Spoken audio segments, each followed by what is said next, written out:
Good evening, everyone. My name is Carl Schrader. I am president of the Clearwater Neighborhoods Coalition, and this is the presentation on the Landings project. So if you are here and this is what you are expecting, you are at the right place. I would like to present our presenters for the night. From Herod Properties, we have Mr. Rob Webster as one of the presenters. Good evening. He is presenting the for position on this. And against this project, we have two individuals, Mr. Brian Beckman and Ms. Elizabeth Dreyer. Hi. We have panelists that are members of the Clearwater Neighborhoods Coalition, and they are Ms. Kathleen Agnew, Mr. Bill Johnson, Mr. Doug Williams, Ms. Karen Cunningham, Ms. Shelley Karoglian, Ms. Kristen Langley, excuse me, Ms. Mary Ellen Landsberg, and Ms. Kelly Kelly. And if you have questions and we have time in the audience, we are going to go ahead and take those, and those will be routed through the panelists that are presenting tonight, and we can pick out the best of those questions and summarize those, because a lot of them might be duplicate questions. Our questioner tonight is Mr. David Lillesand, who is also a member of the Clearwater Neighborhoods Coalition. And what we did was we had met individually for a couple weeks to come up with these questions. We also asked questions from members of the community, and we sent that out through email. So we received those questions, summarized those, and presented those to the presenters tonight so that they'd be aware of these questions, and that's what we'll be talking about first. So the format of this program is going to be 1 hour. First will be presentations, and the next followed by some question and answers. So with that, I'd like to turn this over to Mr. David Lillesand, who will begin this process. And we can start with the questions after the presentations. Mr. Lillesand, the floor is yours. Thank you. So we're going to start with the for side, because normally when there's an issue, the people who are petitioning or moving an issue start first. And we have one presenter, Mr. Rob Webster, who will speak for 10 minutes. And we have two speakers who are against the proposal, Elizabeth Dreyer and Brian Beckman, who will speak for 5 minutes each, adding up to 10 minutes.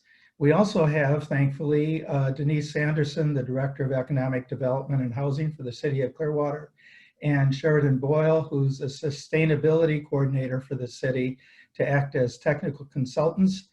They're not taking a side on the presentation, but if there's technical questions, and we have some, we'll be asking them as we go forward.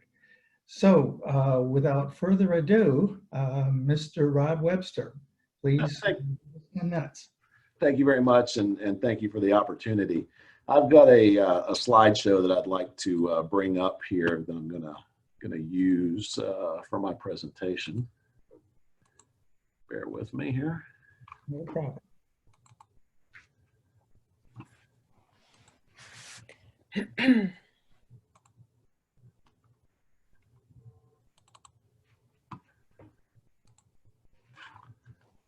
You guys see that? We can. Okay, so real quick, I wanted to give you a brief history of Herod Properties. We're a local developer based in Tampa, very active in Pinellas County. Our firm was founded in 1990 by Gary Herod, who's a longtime developer in Central Florida.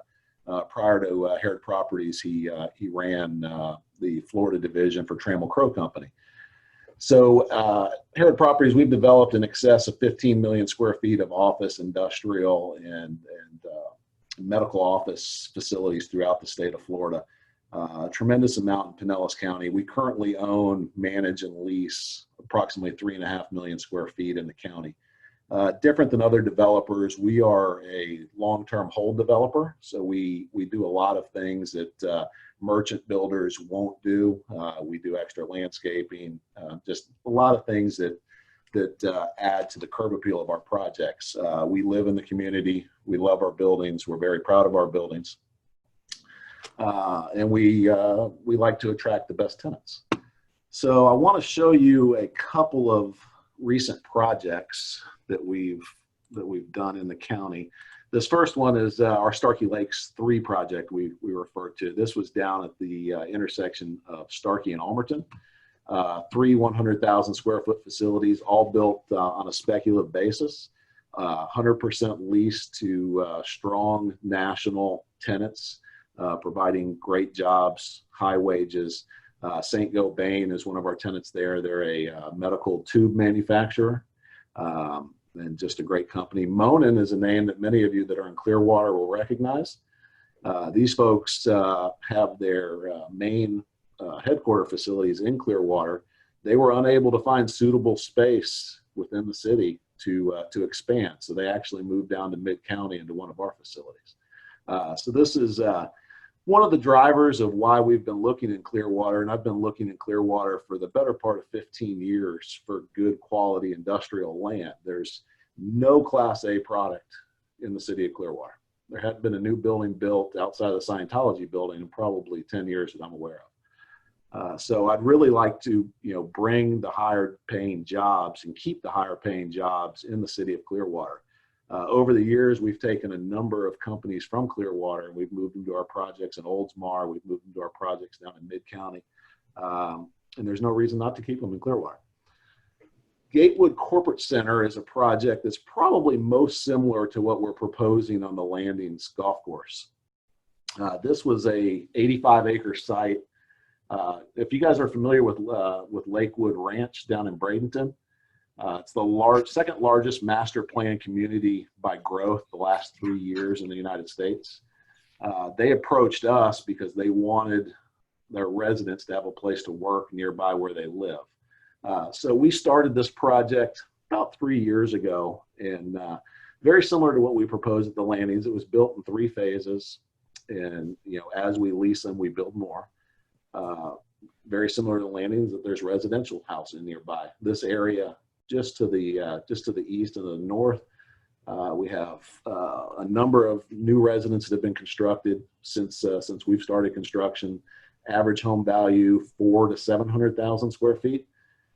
So clearly, we have not impacted Lakewood Ranch's ability to sell homes, nor have we hurt property values. In fact, Lakewood Ranch developer SMR approached us because they wanted jobs in the neighborhood because they felt like that would create more value for their homeowners. So again, this is a overall picture of what we've done here. You can see we use lots of ponds and green space buffers. Again, the residential areas here. Very similar to what we're proposing at the Landings. Lakewood Ranch is a major thoroughfare. So all of our traffic goes out onto the major roadways. We don't have any traffic going into the residential neighborhoods. These are a few photos of the project. So not your typical what you hear the term industrial. This isn't big, heavy manufacturing buildings with smokestacks and dirty. These are very clean, classic, Class A institutional quality. As I said, heavily landscaped. Most developers are not going to spend the money like we do landscaping our buildings. We do it because we're long-term holders of our assets, and we want assets that are going to look great on the long term and attract the best tenants. Which brings me to the Landings project. This is our proposed site plan. It's subject to change clearly. I mean, we're a spec developer, so we may end up with a tenant that's larger than some of these buildings. But it's anticipated to build this project out in 3 phases. First phase would be these 2 buildings in this building. Second phase would be these 2 buildings. And then the third phase would be these 4 buildings. As you can see, we're proposing about an 8.3 acre park to buffer the folks that live in the condos here. So we have a nice lake, green area, have a jogging / walking trail that goes all the way around this. Some parking for the public to come. On the south end of our site, there will remain a 12-acre golf course recreation use.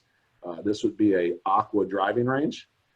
So we're not completely losing the golf ability at the site. And this also provides an excellent buffer for the Marymount folks that live here. Important to note, again, as I stated, all of our traffic is going to come out onto Keene. We have 3 means of ingress and egress on Keene. no ability to come out on Airport Road. So again, I feel like we're really, being good stewards and good neighbors. To the east, we're buffered by the runway and then the Hercules Industrial Center here. To the north, obviously, to the west, we have Keene Road and some apartment complexes. So that's the quick overview on who we are, what we build, what we plan for this site, and look forward to answering any questions you guys might have as we go forward with the presentation. Thank you very much, Rob. Sure. Okay, Elizabeth Dreyer, 5 minutes, comments? Thank you. Can you hear me okay? Yes, I do. We do. For those of you who don't know me, I'm Liz Dreyer, and I thank the CNC for the chance to speak. I am a longtime countryside resident. I'm a retired lawyer with environmental experience, but I am not representing any parties in this matter. I have no financial stake in the outcome. I don't even live near the landings. I am here as a concerned citizen with some specialized knowledge that I would like you all to have before the vote in November. There are a long list of reasons I object to this project, and I think it should be voted down. I think it will hurt property values. It will make traffic worse. For speculative economic impact. But the three major reasons I think we need to reject this project: it will destroy natural resources, it will put human health at risk, and it will change the character of the community, and not for the better. Let's take natural resources. We're being asked to give up 75 acres of open space, public land, zone it industrial, build factories on it. Worldwide, human activity is devastating the environment. We are killing biodiversity and putting human survival at risk. And scientists have warned of this for decades. Clearwater can't solve this problem alone, but we shouldn't be part of the problem. Green space provides so many benefits to residents every day right now. It filters pollutants, it absorbs floodwaters, it absorbs carbon dioxide, it produces oxygen, it provides habitat for wildlife. And these aren't things we should willingly give up. Excuse me. Some city council members have objected, well, this isn't really natural space, it's a golf course and we use chemicals on it. We can stop using the chemicals. We don't really need to use this as a golf course. It brings in a minimal amount of money. We can shift it to preserve use. We can stop using the chemicals.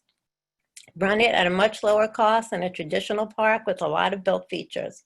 And I think this is what we should do with the land. Our comprehensive plan, one of the foundational documents of the city, has a whole section on open space, conflicts with this project. I urge you to go online and read it. Human health. We are told that this project will be clean and light. I don't think there is any such thing.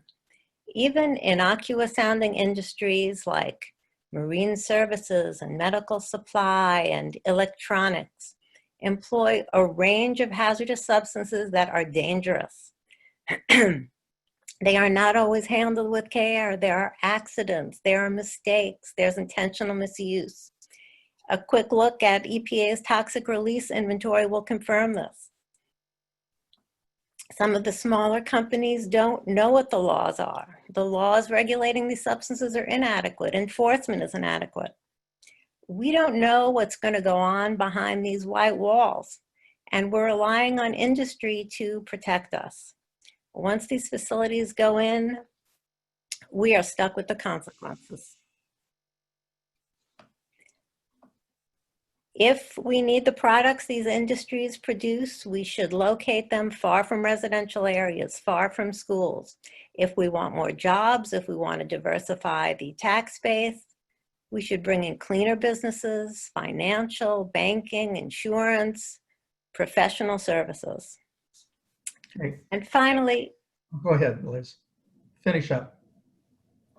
we have to decide what kind of community we want to live in. I don't believe that tropical paradise equals 58 acres of factory. I know my time is up. I will end here. I thank you, and I urge everyone to vote no on this project in November. Thank you, Liz.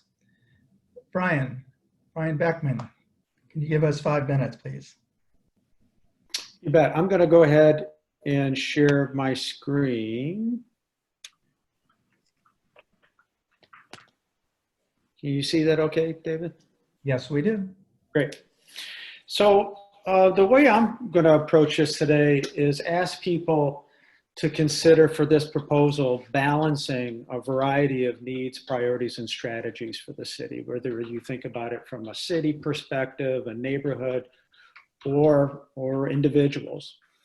And these are the priorities that I wanted to emphasize. The first one, so Liz drilled into it quite a bit, but I'll talk a little bit more about it, environment. We do have a city strategy, I guess you could call it, called Greenprint, that is very relevant to this situation. Economic, Denise is here, and so she can drill into that a bit more. I won't focus on that more, but certainly that is a key consideration.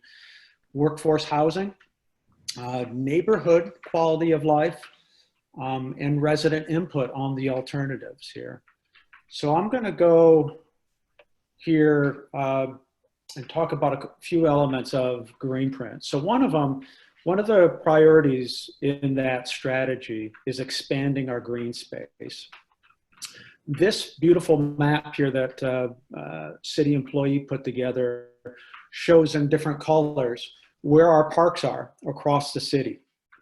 As you look at this, the ones I would like you to key into are the ones that are in green, and they're labeled as environmental.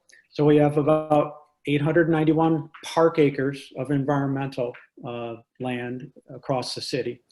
90% of those acres are either on the beach or to the east of Route 19. So areas like Countryside, south of Countryside, Moccasin Lake, Cooper's Bayou, etc. Only 10% of those acres are between the beaches and Route 19. So you can see there in the middle, it's lacking greatly this type of environmental land. The ones that are in red that you see there, one of those red is the Landings Golf Course. That's not labeled as environmental. It's basically an open space. So I'd ask you to consider that here when you're thinking about how you're going to vote. And then a couple other elements around Greenprint. It emphasizes setting up energy conservation areas and corridors, including things like solar on buildings, energy efficiency requirements, green jobs. So far, that is not, none of those are in the proposal. That's a gap in the proposal. Diverse housing, that's also a key part of Greenprint, emphasizing affordable housing, energy efficient, and increased convenience from a location, located for transportation. All good considerations and are part of our Greenprint strategy for the city. Related to workforce housing, wanted to highlight an example. It's not in Clearwater. We do have good examples of workforce housing in Clearwater, but this one in particular does highlight an example that's highlighted in Greenprint. So it's Eco Village in Dunedin, where there's solar, hybrid hot water heaters, and energy efficient construction, all for lowering the bills of residents. And the reason workforce housing is so important is that there are key challenges across our city. When you look at the 5-year consolidated plan, these 3 bullet points I have listed here are part of that. And we've got significant challenges for housing that's affordable for our workforce, teachers, police officers, city employees, et cetera. 48% of the renters and homeowners are within $400 of a housing crisis. And the use of our city-owned land is key to solving these kind of challenges. Again, that's not, workforce housing is not part of this proposal. And then finally, resident input here to the process. So when you look back here earlier this year, basically the public had 3 or 4 days to provide input into this through engagement to the council, and it was voted on to move forward. And ask yourself, will this proposal include quality of life in your neighborhood? And think about it that way. If this was in your neighborhood, what would be those priorities that you would like to have balanced when thinking about a project like this? And then, of course, go out and vote and express that opinion. This is the one chance that you get to do that through this process. Thank you. Thank you, Brian. I appreciate the input from the presenters. We did ask for some technical assistance. And so the first question I'd like to propose is to Denise Sanderson. The economic development plan that was adopted in 2011 had strategies listed, including one that dealt with this property. It said, investigate the long-term feasibility of converting the Clearwater Executive Golf Course to an industrial research and technology district.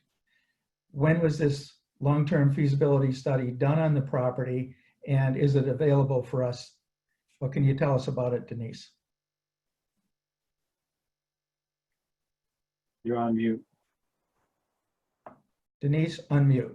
Yes, thank you. Sorry about that. No problem. City staff spent 14 months investigating the feasibility of converting the golf course to an industrial park. Professionals in 8 different departments, leadership in 8 different departments, were engaged in the review and analysis of its historical use, its current use, and the proposed future use of this property.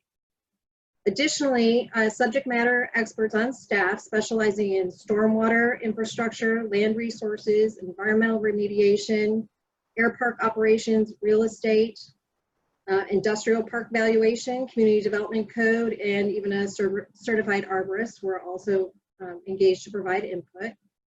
Additionally, third-party consultants conducted site-specific geotechnical engineering and environmental studies, evaluated stormwater and floodplain impacts, and confirmed that the proposed foundation construction techniques were valid and appropriate for the site.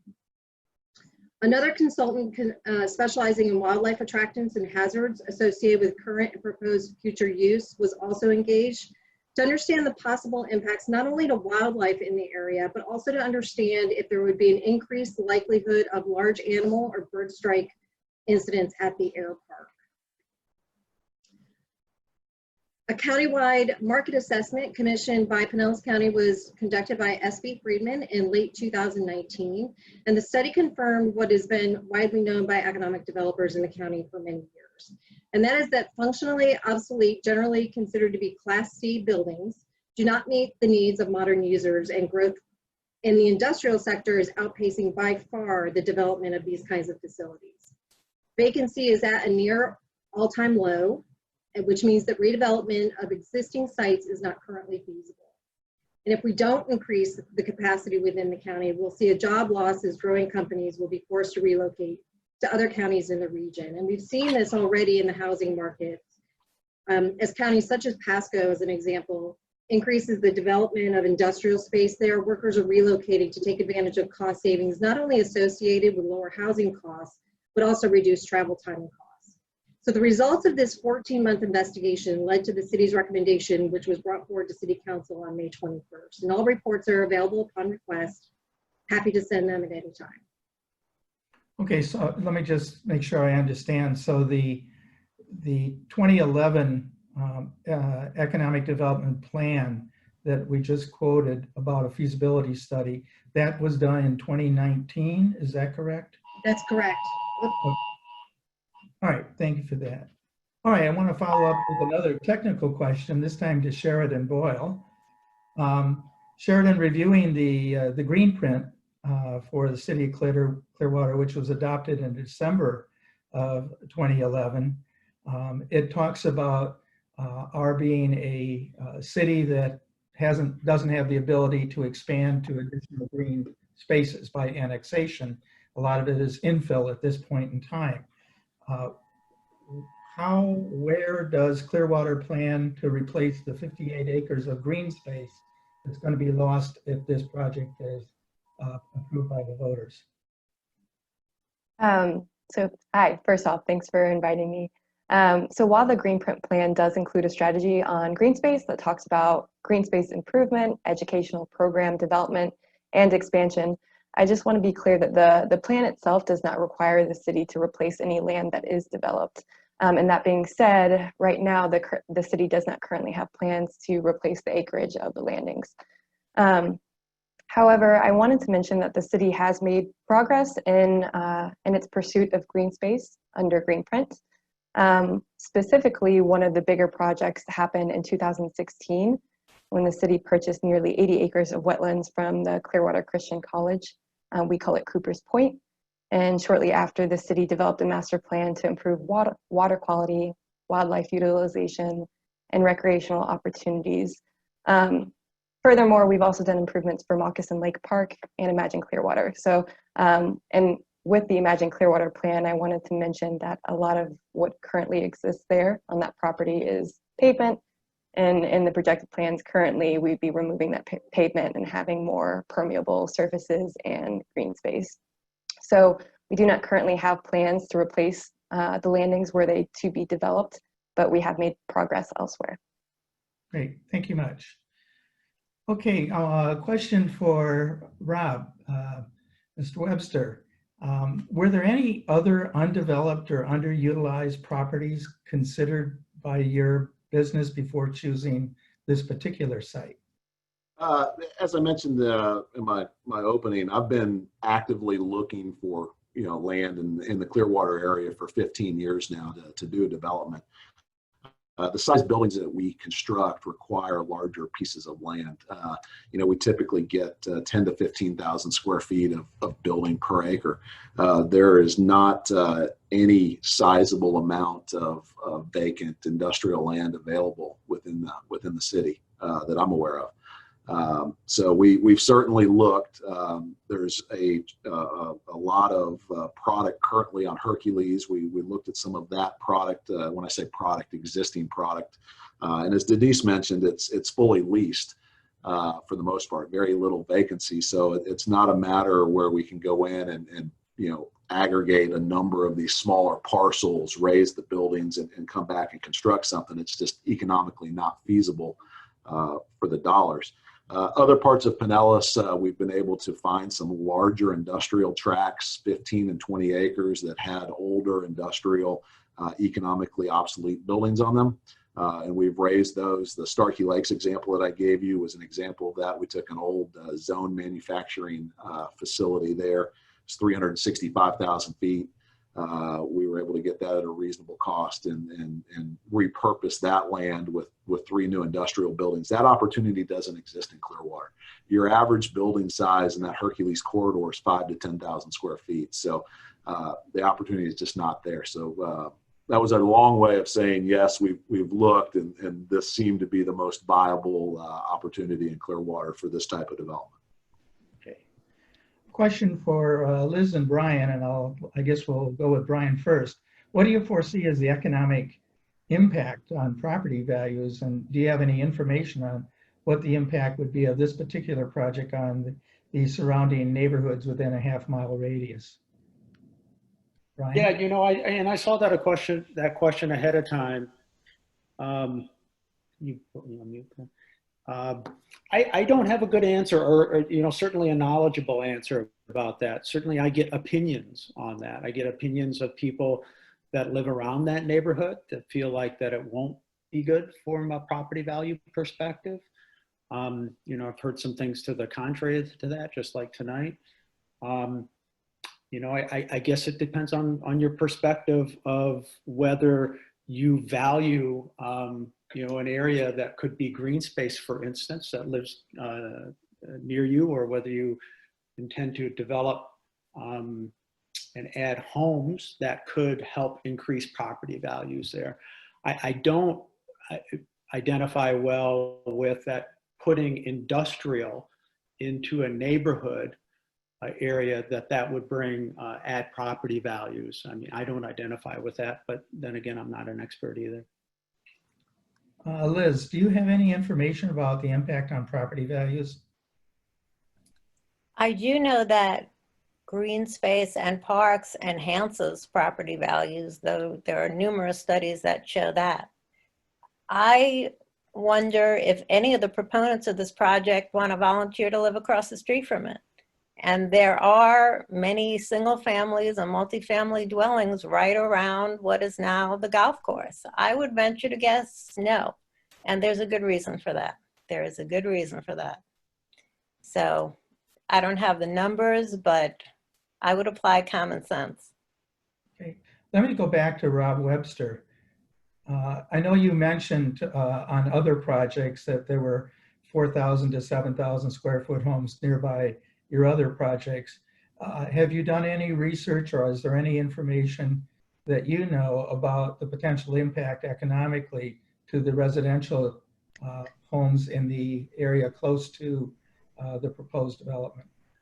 Yeah, I haven't done any formal research, but what I can tell you is kind of real life what we've done. Our two most recent projects that we've constructed are in Pasco County, right in front of a neighborhood called Astoria, which is a large master plan community, as well as Lakewood Ranch, which I mentioned is the second largest master plan or second largest growing community in the country. In both instances, our projects are very close to residential homes. They were very close to vacant land that has since been sold and built as residential homes. And in both cases, those developers were the residential developers were actively seeking our type of product to come into their areas to provide jobs. This whole live, work, play that you guys I'm sure have heard about, people want to be able to go to work close to their homes. And again, the type of product that we build, we're not, you can drive around and look at our stuff. We don't have smokestacks coming out of the top of it. This is very quiet, very clean, light manufacturing, light distribution.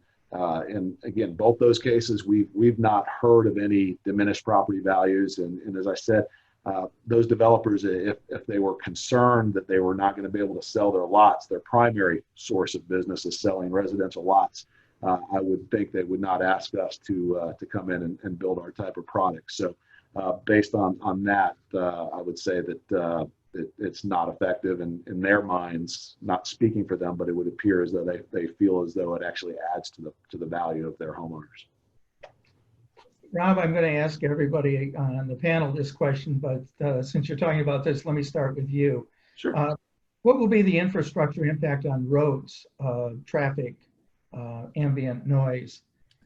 Because a lot of questions that we're getting coming in from the audience are dealing with neighbors nearby whose children cross the roads that I think the trucks and other service vehicles servicing the development you're proposing would be at the same time these kids may be going to school.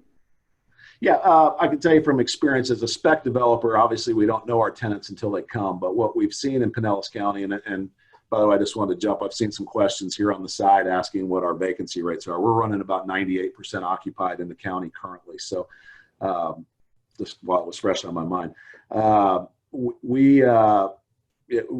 projects don't emit a lot of noise.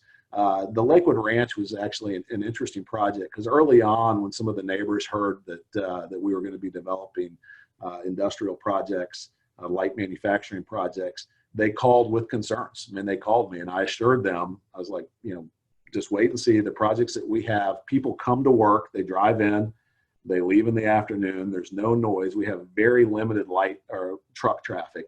And we would have the same thing here. Pinellas County is not a distribution market. Lakeland, out east and Brandon, Lakeland, Plant City, those are heavy distribution markets. That's where you're going to see the 500, the million square foot Amazon facilities with trucks leaving all day, every day. Our market, very, very little truck traffic. We get some, but not a tremendous amount.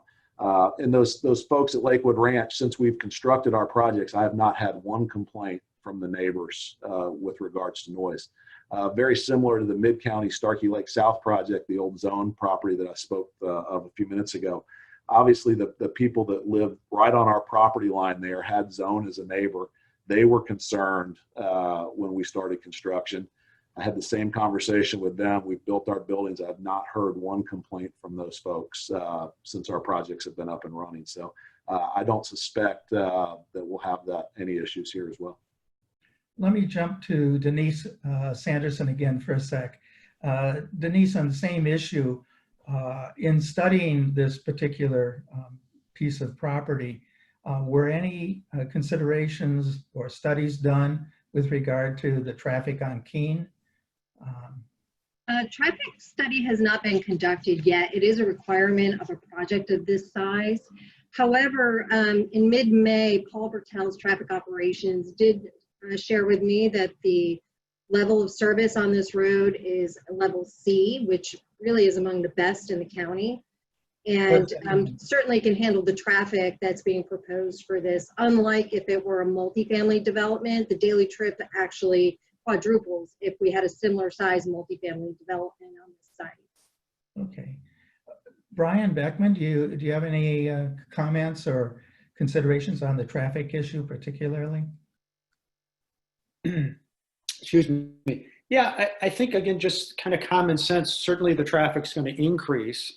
Again, when I've talked to residents around that neighborhood, they quote to me, and I don't know the statistics, that some of those streets nearby are some of the most dangerous streets in the county when it comes to accidents and or fatalities. I don't know the figures on that, but certainly there's concerns about any additional traffic there. So yeah, it just seems to be common sense that there's going to be some level of increase, just a matter of what's that going to do on top of the existing traffic. Okay. Liz, do you have anything to add on the traffic issue? Well, the problem with the proposal is we're being asked to green light it, and then all these studies are going to be done, and then we're going to find out, and then the public really has no chance for input. Yes, there are these different hearings and zoning hearings, but they're during the day. People don't have the chance to show up. They don't always know where they are. This is our chance to make a decision. We may not have the numbers up front right now, and that's unfortunate. But do we want to wait until we have no power to weigh in later? I would say no. You know, I'm a conservative person. I don't like to take risks like that. And if I live near the proposed site, I would certainly not want to take that risk. Okay, thanks. Let me go back to Rob again for a second. The city of Clearwater adopted this green print standard for buildings. Have you had a chance to review that? And would you agree to build the project according to the green print standards? Yeah, I have reviewed it, and you know, I think a few notes that I made during the review that I found interesting. You know, the average Clearwater resident drives 25 miles a day to and from work, which is, I feel, yet another reason why we should have jobs closer to where people live. I think that is beneficial to the overall green print plan. You know, I saw Mr. Beckman's slide talking about constructing more energy efficient buildings. The buildings that we propose are very energy efficient. We put R30 roof insulation in them, white TPO membranes. We put high windows in the warehouse and manufacturing sections of our projects to allow natural light to come in. We use all LED lights throughout the project. We use light harvesting devices throughout our project. We use occupancy sensors throughout our project. In fact, the project in Lakewood Ranch, every single light in the warehouse has an occupancy sensor on it. We're not required to do that, but you know, we're cognizant of the environment as well. We will have electric charging stations on our projects. One of the other things is, you know, that I think is important is we promote walking and riding your bike to work. If you live closer to where you work, that type of thing can be done. We're also proposing a bus shelter on the project to allow people to use public transportation, cutting down on driving. And we also have recycling programs throughout our park. So I have read it. I think that we already adhere to a lot of the desires of the Greenprint plan. With regard to that question, Sheridan, on the issue, you got to unmute, by the way, on the issue of the Greenprint, are there other things that Mr. Webster didn't include or you would like to see included in a development like this? Or things that have occurred after 2011 when the Greenprint was adopted that we should push for at this point in time if we want to see this project go forward? And the best way of also being a panelist that intends to stay neutral, I would say that the Greenprint plan, though it was first produced in 2011, has 8 topic areas that are still very much valid. And so in any project, not only would I hope to see energy efficiency, but I would also hope to see all of the 8 Greenprint topic areas addressed. So water conservation, waste reduction, transportation, which we've discussed at length, energy, and a local economy, as well as food production. So I think, Mr. Webster was able to talk about some things there, and there are some things that he probably hasn't had a chance to mention either. But certainly in terms of water conservation, waste reduction on any project, those are considerations we're hoping to see. Okay, great. Let me ask Liz and Brian. Liz mentioned during her presentation, but Brian, what do you see as an alternative vision for this? Is it housing, affordable housing? Is it leaving it as a golf course as it is now? What would you say it ought to happen at this point? Yeah, I'll say, maybe you can tell by the way that I asked people to think about this when I started my 5 minutes, is to think about how we can balance priorities. Is that when you have this large a piece of property, it doesn't have to be a one answer necessarily. You can have a large area that's conserved, larger than what's being proposed, much larger than what's being proposed. But if you're going to build on a part of it to follow the different things that are in Greenprint, like Sheridan summarized there, and also potentially at the same time address workforce housing needs. So, but the key to me is allowing for further input by residents and the adjoining neighborhoods. And that to me is a key part of what I wanted to bring here tonight is having people have a voice in that. Great. Liz, do you have anything to add? I'd certainly like to see it turned into a preserve. As a resident, I'd be willing to put money towards that as opposed to lighting up the Memorial Bridge at $2.2 million. Something that Greenprint overlooks is toxic substances and hazardous waste, which has been lost in the discussion of global warming and renewable energy. The state of Florida has 74 Superfund sites. There are 8 sites on the DEP's contamination list right in the Hercules area. This is something that affects our health right now. I don't know if the other Harrod facilities do any groundwater monitoring, any air and soil monitoring, but these chemicals are a concern and a health threat to us, and they seem to have gotten lost in the discussion, and that concerns me.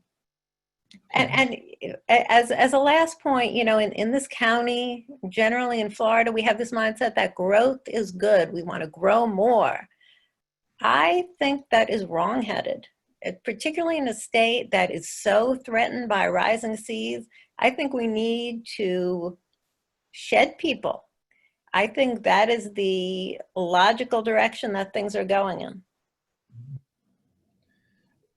Let me get back to Rob for a second, because a couple of questions have come up asking for some detail. You mentioned the number, the average resident of Clearwater drives 25 miles per week or per day, I guess, to job and home. Where'd that number come from? It came out of Greenprint. Okay, all right. With regard to the timing between the time kids go to school and the time people come to work at your facilities, what would be kind of the average time that employees would be going to that work site? Yeah, you know, it's hard to say, obviously, because we're building on a speculative project, but I would imagine it's going to be like any other work environment where a lot of folks are taking their children to school and then coming to work. So, I mean, most of our projects, we see it, kind of that typical 8 to 5 work day. Some of them, go a bit longer into the evening. Mm-hmm. All right. And is there traffic control coming out of the proposed development onto King? There actually will be a light that's already part of the city's plan. So we will have a lighted entrance. It's a light that's currently being worked on by the city. I think Denise could probably give a little more detail on that, but there is a light that's coming regardless of our project or not. Denise, can you shed any light on the traffic control situation there? Yeah, so this is a joint project between city and county, and it's completely unrelated to the landings project. And there's currently a pedestrian lighted signal at Palmetto and Keene. They're redeploying that mast arm and going to be installing Advanced Traffic Management System, or ATMS, which provides full pedestrian and vehicle features. So it'll be a regular signalized light, synchronized with all the other ATMS lights throughout the county. Okay. Rob, back to you. Do you have any idea of the potential or the average number of employees in that project if it's fully built out? Looking at the today, we're thinking it's going to be plus or minus 1,800 based on the typical tenant type that we get in some of our other facilities. And I know the city has run some math as well based on the type of tenants that we anticipate getting on site. And those, I do want to mention those are high-paying jobs. I mean, these aren't $8, $9, $10 warehouse worker jobs. These are skilled manufacturing jobs that we typically see. Again, can't guarantee what's going to be there, but based on the other projects that we have in the county, that's what we anticipate. I would at some point like to talk about economics of what this brings to the city as well. Maybe I'll do that during the closing argument. well, why don't you talk about that right now, and then we can ask the other panelists. Okay. Yeah, so currently today, the golf course generates about $12,000 a year in revenue to the city via its ground lease. The way our ground leases are currently being set up with the city, when we're fully built out, we're going to be paying plus or minus $500,000 a year in ground rent. We're going to be constructing north of $100 million worth of buildings on the site, which will bring significant real estate taxes to the city. Kind of layman's terms of $100 million, you figure an assessment of $80 million at 20 mills. I mean, that's $1.6 million in tax revenue, just kind of, round numbers. Also, sales tax revenue will be substantial. I mean, we're looking at $400,000 to $500,000 a year in sales tax revenue. And I know the city's done some math to predict exactly what it's going to mean. And I think it's important, especially, where we're at now. I mean, the city of Clearwater has historically been a tourist economy. And we're seeing that it doesn't take much and that gets hurt in a hurry. So having good quality commercial buildings within the city will diversify the tax base of the city and take some of the pressure off the homeowners. Because obviously if the tourist revenue decreases, the city's either going to have to decrease their service or they're going to have to increase millage rates, increase tax rates on the residents to keep services at the same level. So I think it's important to bring these additional revenue sources to the city. Rob, I'm going to follow up with you again. Yeah. You had mentioned the average salaries. Do you have any studies or information from your experience with other projects, similar projects, what the median salaries are? Because you could have a couple of people being paid as managers making $3 million a year and everybody else is getting 12 bucks, and the average is they're all making 80,000 a year. Right, right. Yeah, we typically see kind of that $55,000-$60,000 range tends to be what we're seeing with our guys. We have a lot of our tenants have a lot of engineers. Light manufacturing, you're going to employ a lot of engineers and more skilled labor. And I'd love for Denise to chime in because I know that they've done some work based on the SIC codes of the type of businesses that we anticipate. I think she can provide some good insight. Well, let's ask Denise. Denise, what about the types of business, the types of employers and employees, particularly types of employees and their median salaries as opposed to an average salary for the whole business? Thank you, David. To your point, it is an average salary figure that we plug into our modeling. And our modeling is a regional input-output modeling system, or RIMS-2, which was developed by the U.S. Department of Commerce Bureau of Economic Analysis. And we have a license to use this modeling feature. So it's third-party recognized. And it requires that you plug in certain inputs in order to get predictive models as to economic impact. And to your point, some jobs certainly will be on that lower skilled, semi-skilled, all the way up to very high skilled labor. And quite honestly, it's one of the reasons why we love manufacturing, light industrial in particular, is because it provides a career pathway for individuals to work within an organization.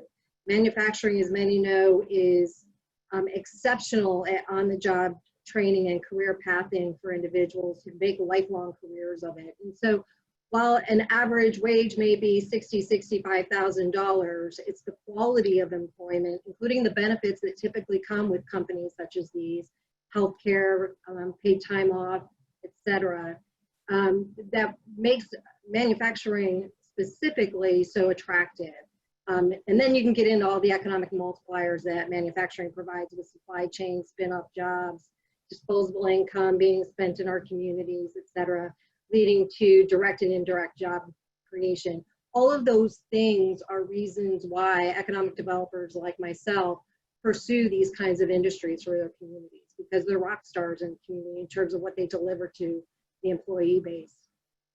Regarding rock stars and delivering and everything else, Denise, as part of your assessment of this, do you look at the projects of the developer and what actually occurred in those projects in terms of numbers of employees and average or median salaries, et cetera, to see if what's promised was actually delivered? So looking at the Bradenton project, for example, or others that Mr. Webster mentioned. We absolutely do when there are incentives involved as part of a reporting requirement. For this project, that reporting requirement is not in place. Development incentives. So we have not established any kind of thresholds that the developer must meet as it relates to job creation.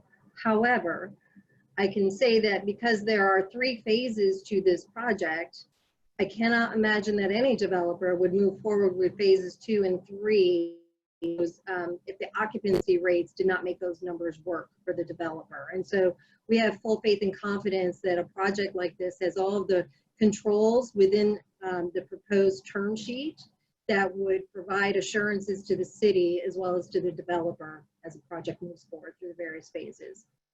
Okay, thank you. All right, we've got a few minutes left before we end at 8. So Brian and Liz and then Rob, would you like to give us some closing comments and your impressions from tonight and your overall views and your directions about what citizens should do with the vote? Brian? Wow, those are a lot of possibilities I could include. I'm going to be as brief as I can here in that really I just would ask people to consider how we balance the priorities here with a city-owned piece of property here.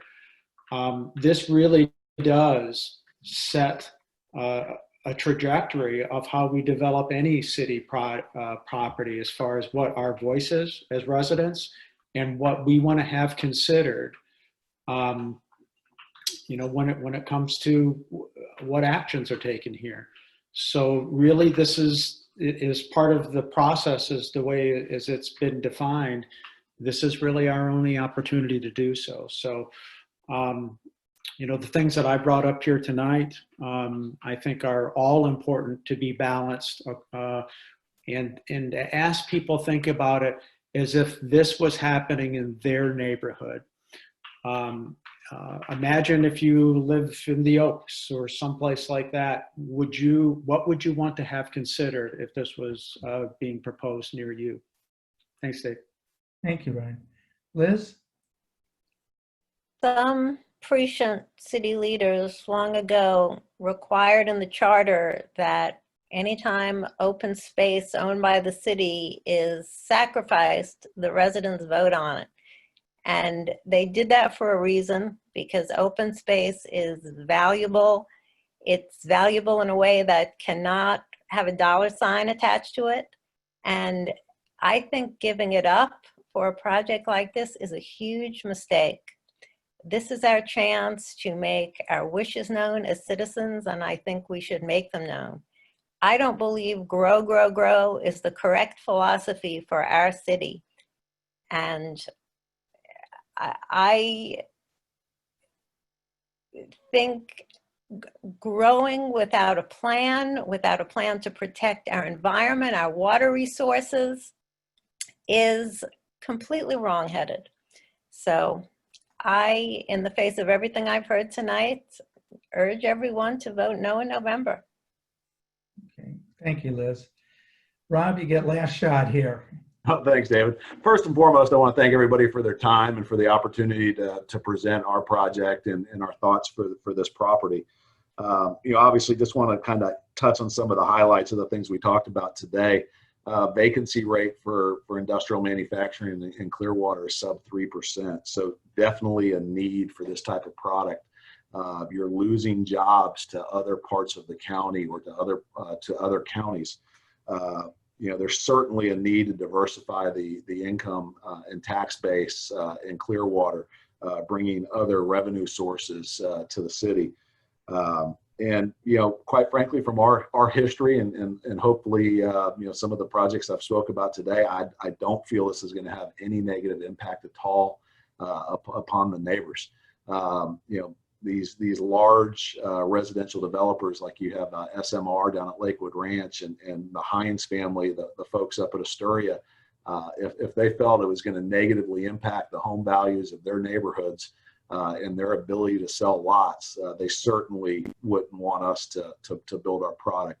I think it will do nothing but enhance the local area, provide people with an opportunity to have a high-paying job and work close to home.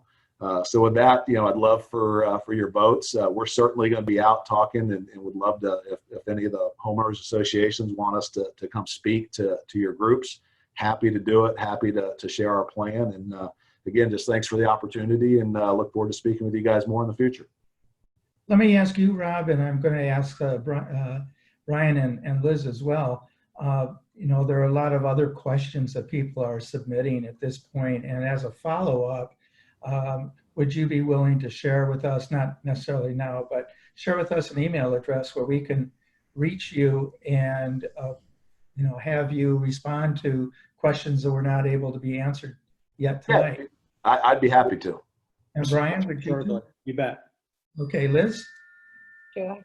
Okay, so what we'll do is we'll probably post on our Clearwater Neighborhoods Coalition, the place where people can write and get information. We already know how to get a hold of Denise and Sheridan. They can't hide because they're public employees. But for the others, we'll make it possible that other individuals listening in tonight are going to be able to follow up their own questions and get more information. You can't give us too little information. The more, the better, because we need informed voters to vote yes or no on this. And unlike many other issues that come before City Council, it's extremely important that everybody remember that this decision is in our hands as voters. So get informed to make, you know, good decisions about it. I've heard some things tonight that I had not heard before, that I had not read anywhere before, and is causing me to kind of look anew at the whole situation. And even though I don't live in that neighborhood, there's an impact to me because it's my community. So I don't think it's just a NIMBY situation, not in my backyard issue. It's what's good for the community.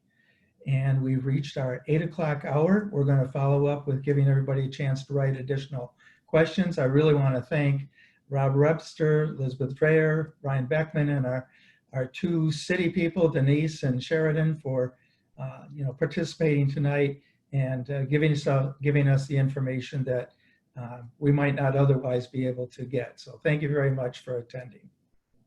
I would like to thank the CNC for all your uncompensated time and effort in putting this together. It was a huge undertaking, and you're really doing a tremendous job educating the public, so thank you.